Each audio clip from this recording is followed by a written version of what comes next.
For some reason, I always gravitated towards the bad guys as a kid. I don't know. I just liked the heels. I thought they were just fun. They were more fun and they were cooler than me.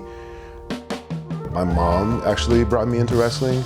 We used to always rent wrestling tapes, and one specific memory I have of watching wrestling with my mom is when Demolition dropped the tag titles to the Hart Foundation. I cried. I was like, why am I crying? And, I was a kid, but I was like, I didn't understand why I was sad, and then that's when I realized, like, wow, I have an emotional, my mom really knew, like, oh, my son has an emotional attachment to this, So I think that moment is when she knew how deep it went for me.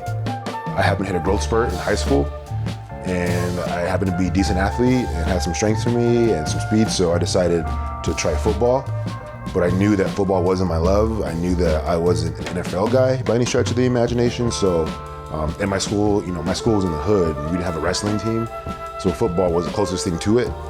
So I became a football player and got to get some of that aggression out, just growing up in the hood and all that stuff. That's super important to have an outlet.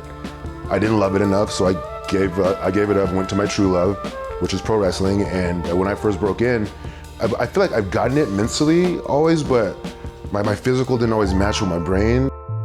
If we can shoot for a second here, if you take like the first 8 or 9 years of my wrestling run, it was shit. Lost a lot of support from both family and friends. It's real tough as a black kid from the hood to be accepted in wrestling. You have virtually no support.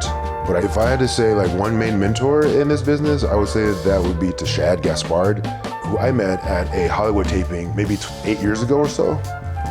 He was coming off of a WWE run and he had no idea who I was and didn't owe me anything, but he took the time to pull me aside and enter himself into my life and be kind of a big brother that I never had. And for me, that was huge because he was someone that I kind of came up watching, and he was someone who was just like me, big black guy, and he had the life I want. And he was like, if I could have anybody mentor me, let it be him, because he is exactly who I want to be. And I got to have it. So I'm very thankful that he got to touch my life, and I got to be a little bit part of his. It is important for those with influence to use that influence to inspire others, because they, at one point in their lives, were also inspired.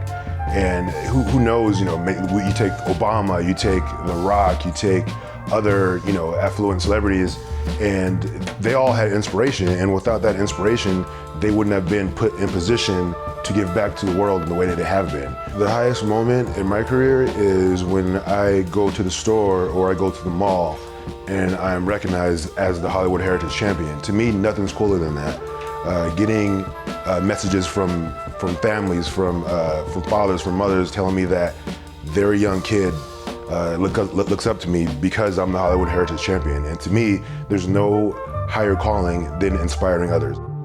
To me, inspiration is everything.